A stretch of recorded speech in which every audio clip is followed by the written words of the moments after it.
This morning, as the first rays of dawn slipped through your window, did you feel it? That faint stirring in your soul, like a whisper you couldn't quite catch. We say we believe in God, yet so often we wake up and rush into the day, ignoring the quiet invitation to meet him. Why is it that the one who holds our every breath feels so distant in the stillness of a new day? Perhaps it's because we've forgotten how to listen. In the silence of the morning, God is calling our name, but are we calling his? Let us pause and consider this before the world demands our attention.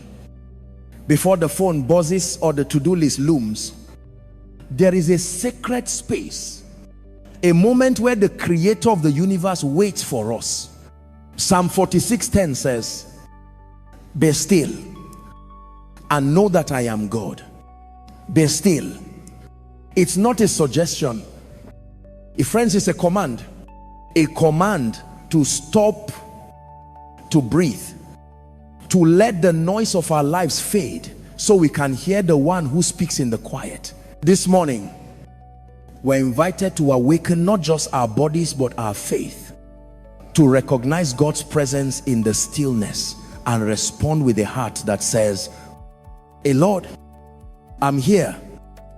Imagine this: you wake up tomorrow and instead of reaching for your phone, you close your eyes, you let the silence wrap around you like a warm blanket.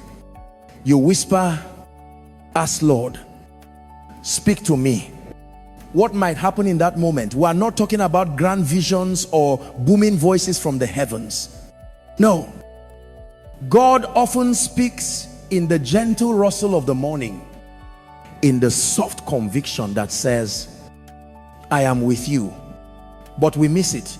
We miss it because we've trained ourselves to fill every moment with noise, news, notifications, worries, plans.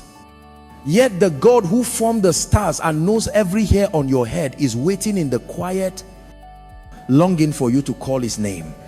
Let's be honest, brothers and sisters, waking up is hard. Not just physically, but spiritually. We stumble out of bed with hearts heavy from yesterday's burdens or anxious about today's challenges. The weight of life can feel like a fog, clouding our ability to see God's presence. But what if the fog isn't the problem? What if the problem is that we're not looking for him? The prophet Isaiah reminds us in Isaiah 55:6, "Seek the Lord while he may be found. Call on him while he is near." The dawn is not just the start of a day, it's a divine opportunity. A chance to seek him before the world pulls us away. Now, let's make this practical. Tomorrow morning, you try this. Set your alarm 5 minutes earlier. Not to scroll through your phone or check emails, but to sit in silence. Find a quiet corner, maybe by a window or even in your bed. Close your eyes and breathe deeply. He say, "Hey Lord, I'm here. Speak to me." Don't rush it. Let the silence linger. You might not hear words, but you feel his presence, a peace that settles your racing thoughts, as a strength that steadies your anxious heart. This is the first step to awakening your faith, choosing to meet God in the stillness before the day begins. Why does this matter? Because the way we start our morning sets the tone for everything else.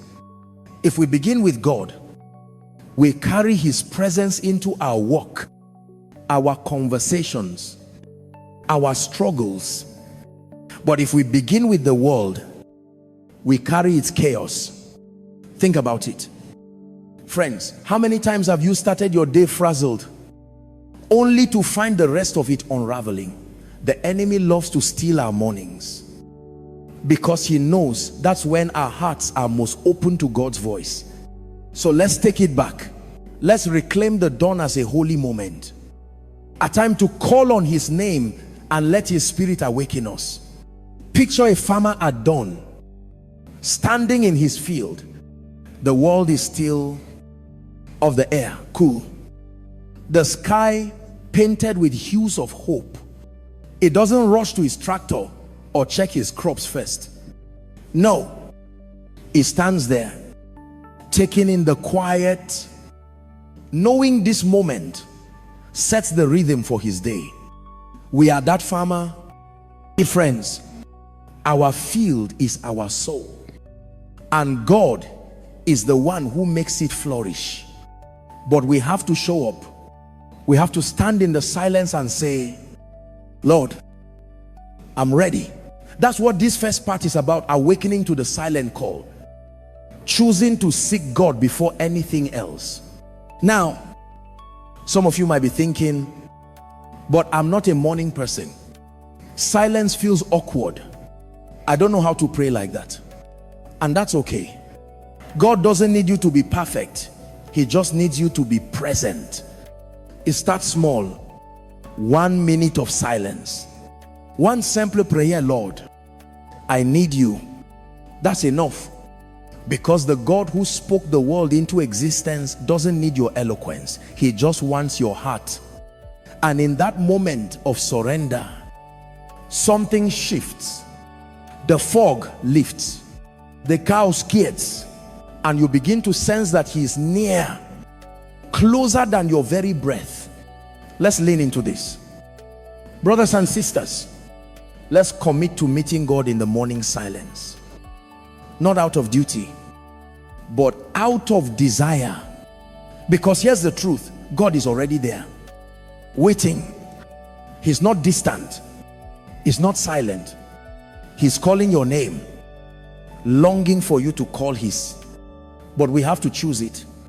We have to choose to pause, to listen, to let his presence fill the emptiness we feel. And when we do, and we'll find that the dawn isn't just the start of a day, it's the start of a deeper walk with him. So where do we go from here? We've heard the call, but something often stops us. Something pulls us away from the silence and into the noise. What is it that keeps us from lingering in God's presence? That's what we'll uncover next. A truth that might sting, but one that will set us free. Why is it, brothers and sisters, that the moment we open our eyes and the world rushes in to steal our peace, we say we want to start the day with God, yet before we even step out of bed, our minds are hijacked by worries, by plans, by the relentless ping of notifications? Have you ever stopped to ask, what if the chaos of our mornings isn't just happenstance?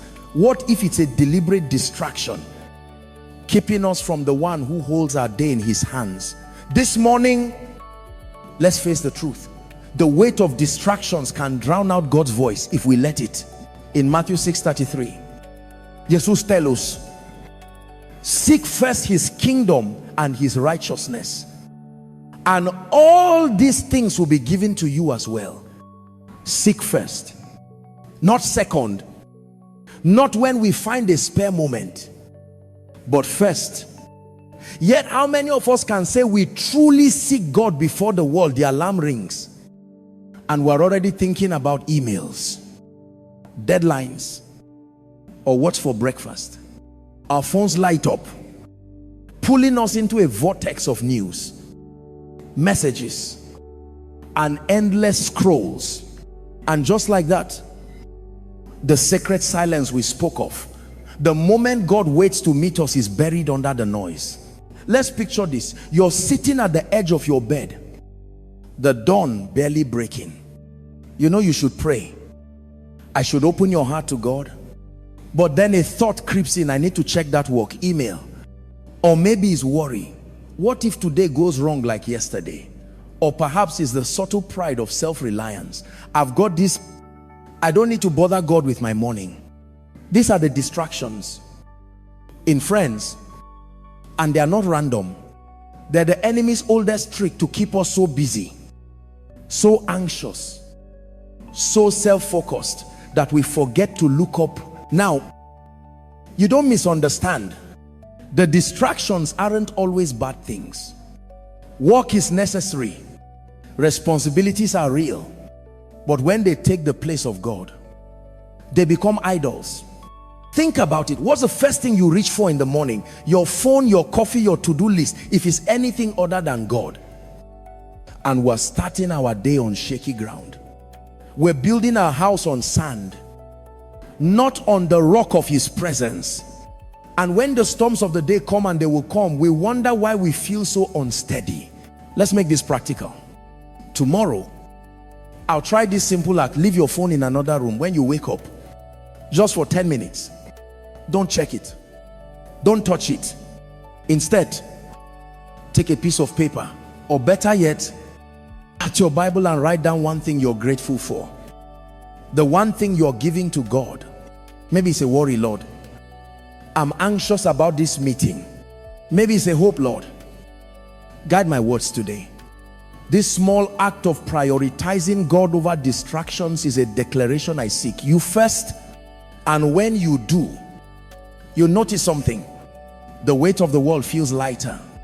Not because your problems disappear, but because you've handed them to the one who can carry them. Now, let's dive deeper. Distractions aren't just external, they're internal. 2, how many of us wake up with a heart already heavy? Maybe it's regret over yesterday's mistakes. Maybe it's fear about what today holds.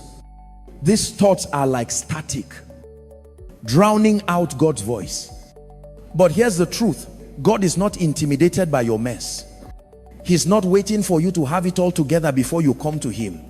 Psalm 34:18 reminds us, the Lord is close to the brokenhearted and saves those who are crushed in spirit. It's close, not far, not judging, in close. So why do we let the noise of our fears keep us from him? Imagine a child waking up scared after a bad dream. Does she stay in bed replaying the fear? No. She runs to her parents' arms. That's what God invites us to do. When the distractions of worry or shame creep in, we don't have to fight them alone. We run to him. We say, Lord, take this. He can't carry it. And in that moment of surrender, the static clears, the fog lifts. We begin to hear his voice again. Soft but steady, I am with you. But here's where it gets challenging. Friends, seeking God first isn't just about avoiding distractions. It's about confronting them. It's about naming the things that pull us away and choosing to turn back. Let's be bold and ask ourselves, what's my biggest morning distraction? Is it the need to control my day, the fear of falling behind, the addiction to being connected to the world? Whatever it is bring it to God. Lay it at his feet. Because the moment you name it, it loses its power. And the moment you choose him instead, you reclaim the morning. Now, some of you might be thinking, but my mornings are crazy. I have kids, a job, no time for silence. And I hear you. Life is full. But God doesn't ask for an hour. He asks for your heart. 5 minutes in the car before you drive to work.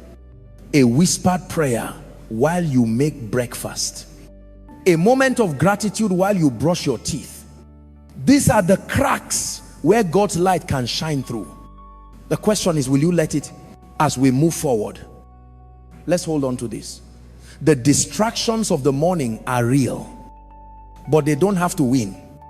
God is stronger than our worries, are louder than our notifications, closer than our fears. But we have to choose to seek him.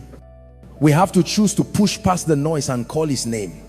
And when we do, we'll find that the silence we thought was empty is actually full of his presence, his peace, his power.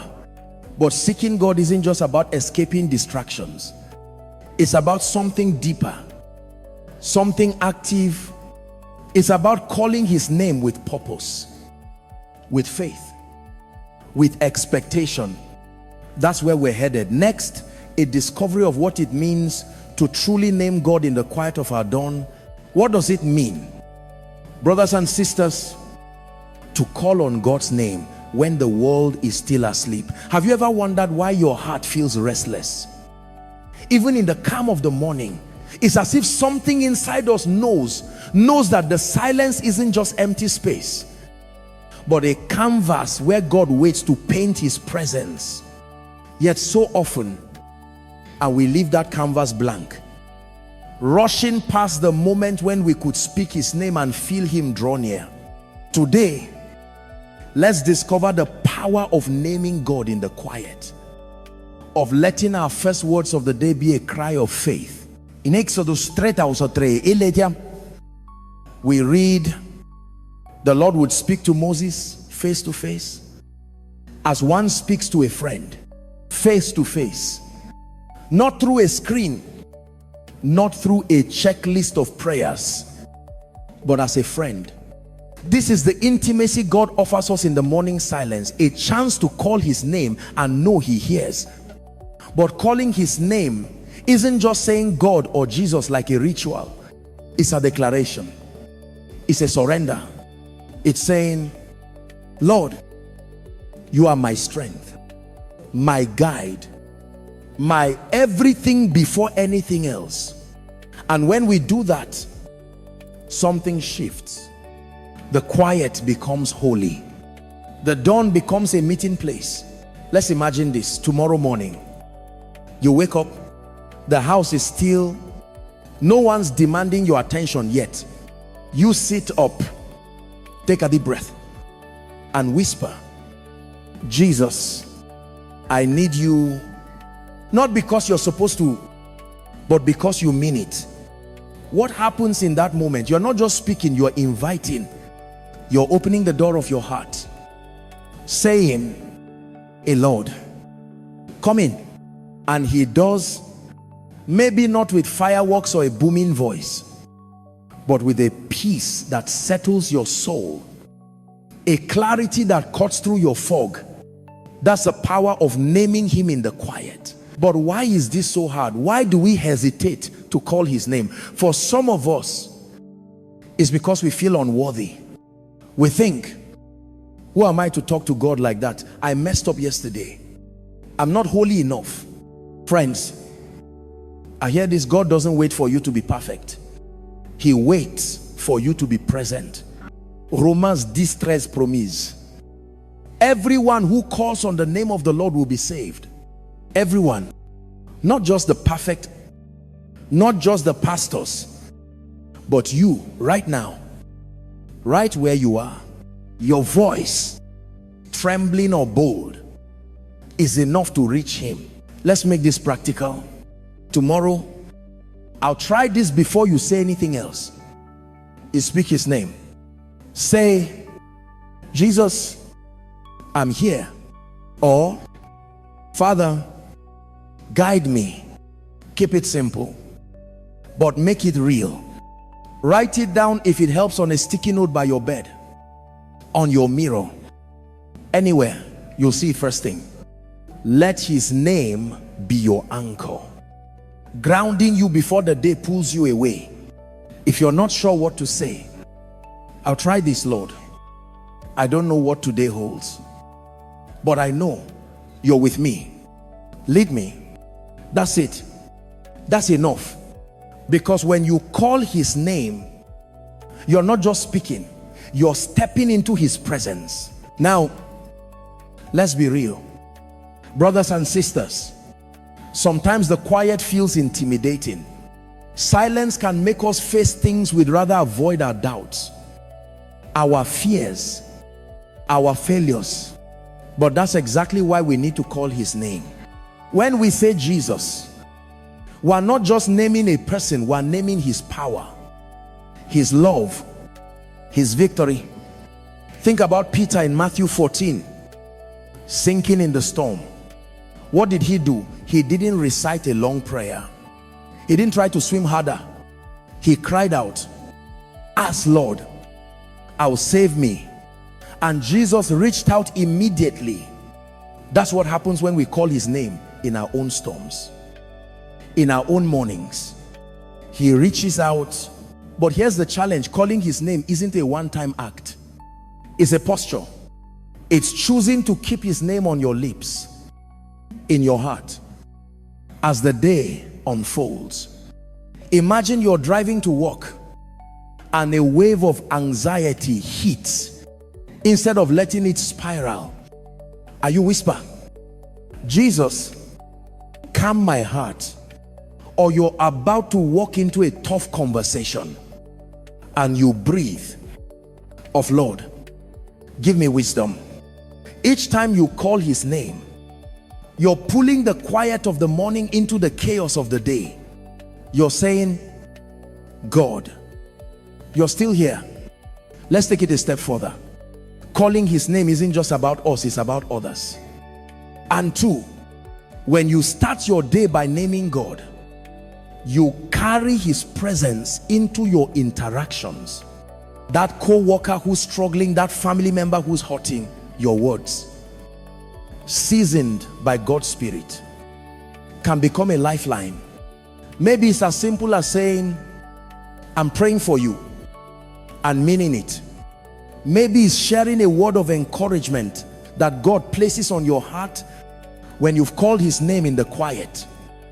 If you become a vessel for his voice in the noise. Now, some of you might be thinking, but what if I don't feel anything when I pray? What if I call his name and the silence stays silent? That's okay. Faith isn't about feelings, it's about trust. God hears you.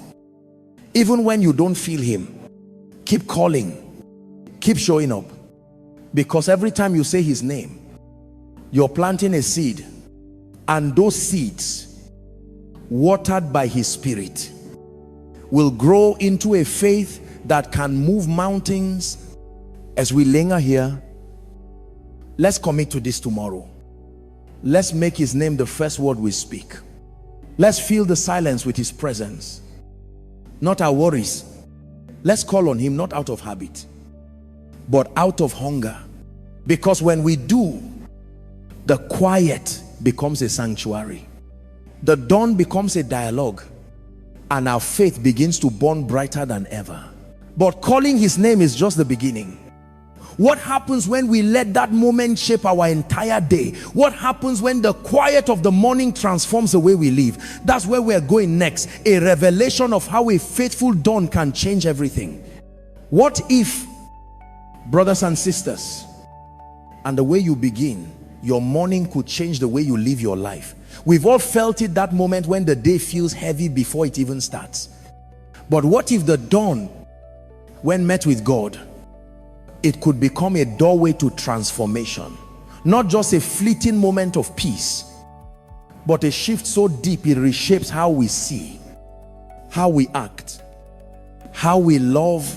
This morning, let's uncover how a faithful dawn, where we seek God first, can turn ordinary moments into extraordinary encounters with his power.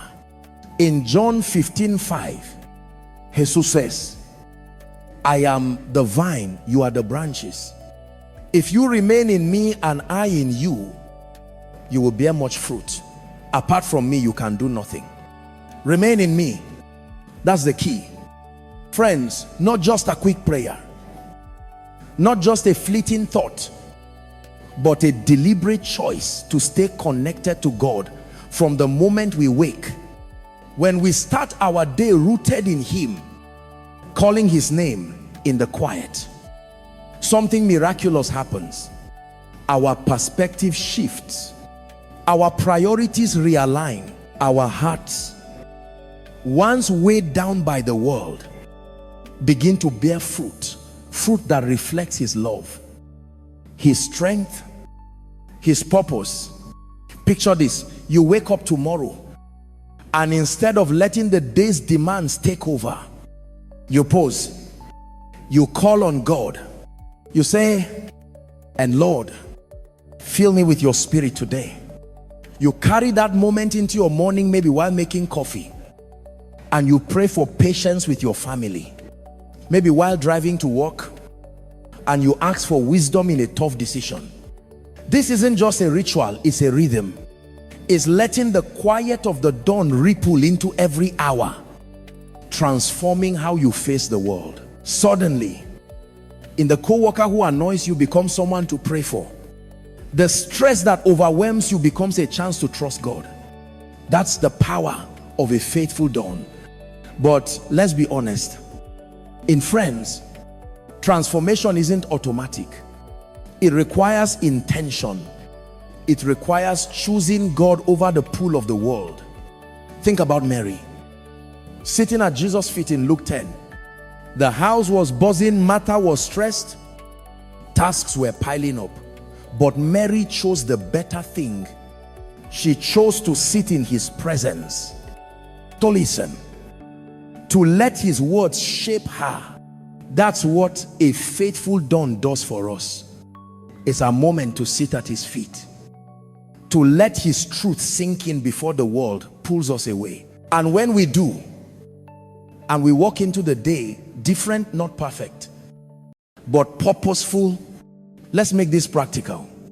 Tomorrow, after you call God's name in the quiet, take one small step to carry his presence forward. Write down a verse that speaks to you, maybe John 15:5, and keep it in your pocket. Glance at it during a break, before a meeting, when you feel stressed. Let it remind you, I'm connected to the vine. I don't have to do this alone.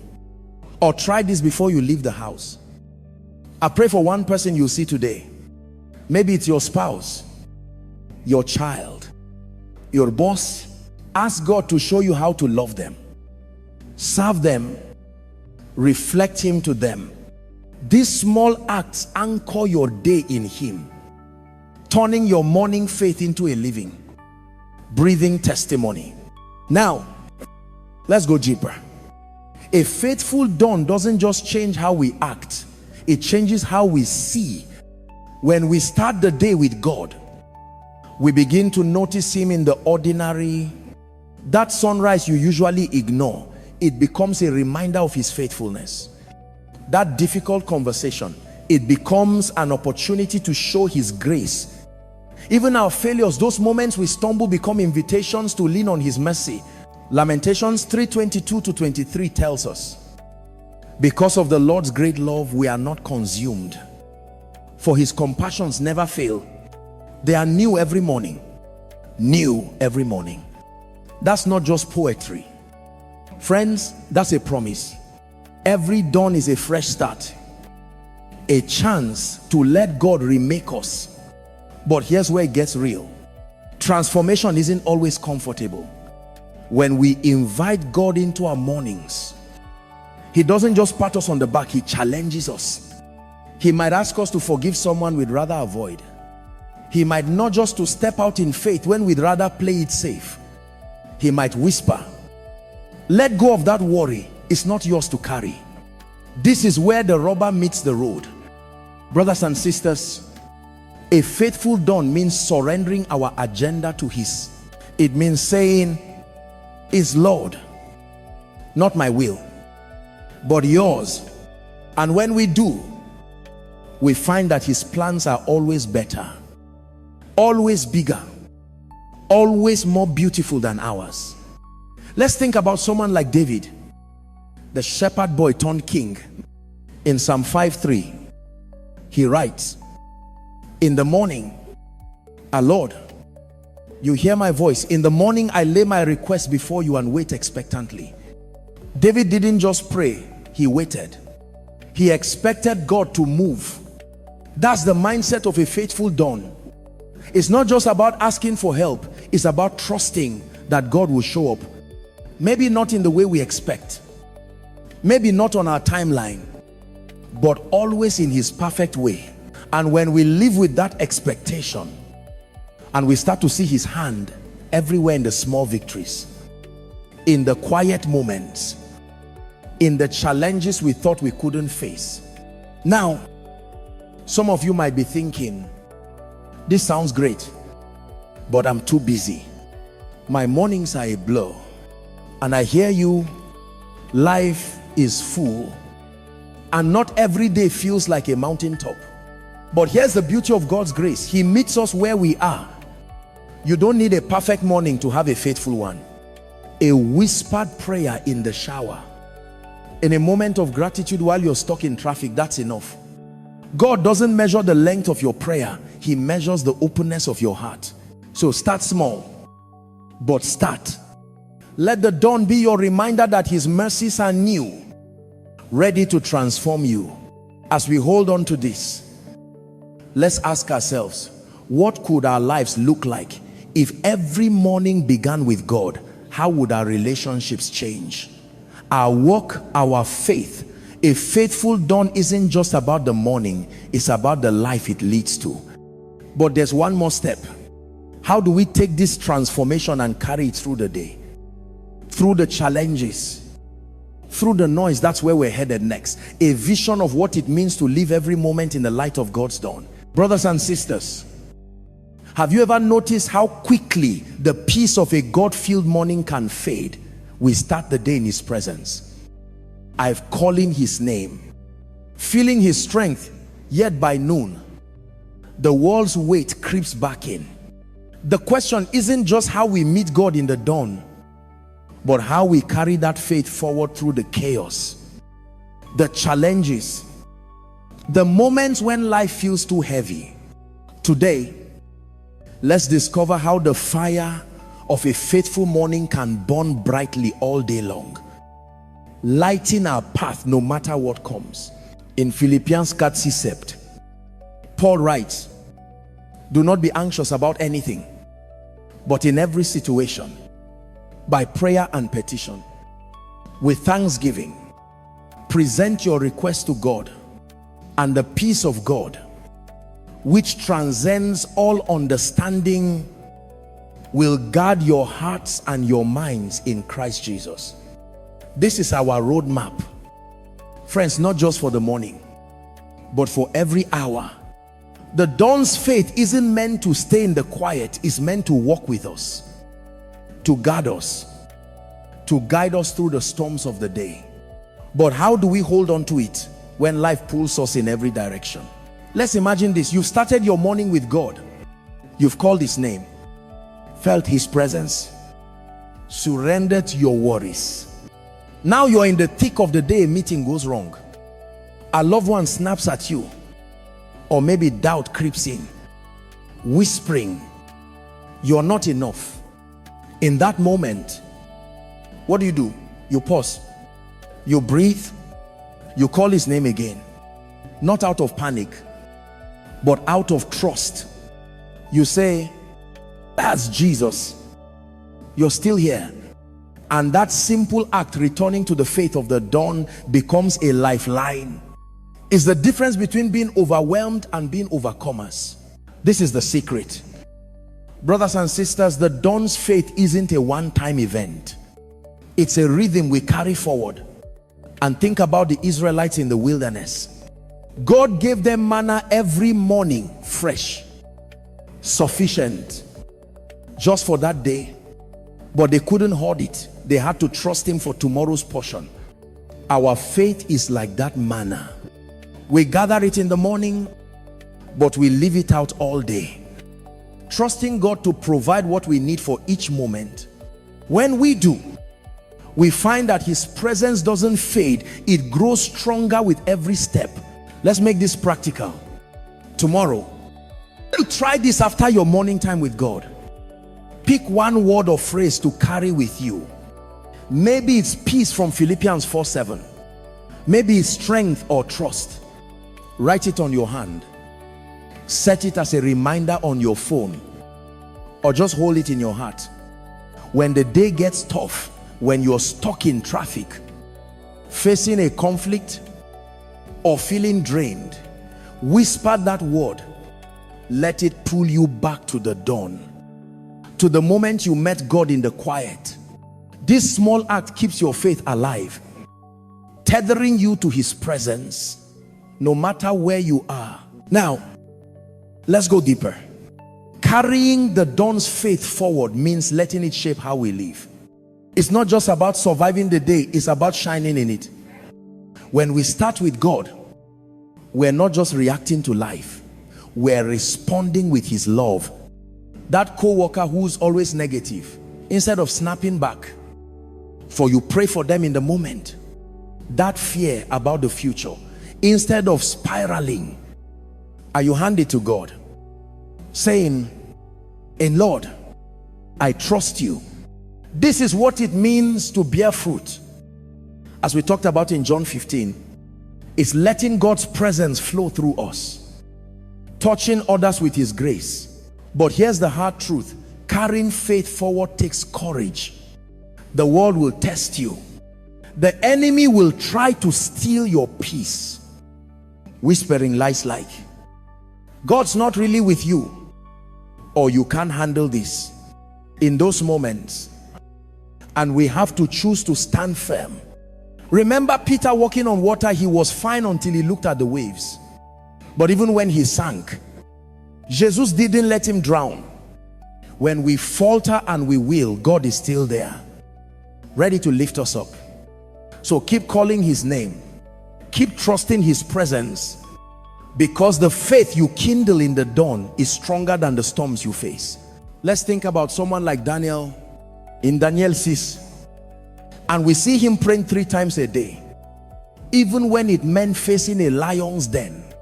His morning prayers weren't just a ritual, they were a lifeline that carried him through danger. That's the kind of faith we're called to. Not a faith that stays in the quiet, but one that walks boldly into the world. Maybe your lion's den is a difficult workplace, a strained relationship, or a personal struggle. Whatever it is, and the God you met in the morning is the same God who stands with you in the fire. Now, some of you might be saying, but I forget, I get busy, and by lunchtime I've lost that morning peace. That's okay. God's grace is bigger than our forgetfulness. If you drift in, come back. Pause in the middle of your day, maybe during a coffee break or a quiet moment, and reconnect. Say, Lord, I need you now. It's not about perfection, it's about persistence. Every time you turn back to him, you're carrying the dawn's faith a little further. As we close this part, let's hold on to this vision, a life where every day is shaped by the dawn's faith, a life where God's presence isn't just a morning moment, but a constant companion. Imagine how that changes us, how it makes us bolder. It's kinder, stronger. But there's one final piece to this journey. As the day ends and night falls, how do we prepare for the next dawn? How do we ensure that tomorrow's faith burns even brighter? That's the hope we'll carry into our conclusion, a promise of new mornings and unending grace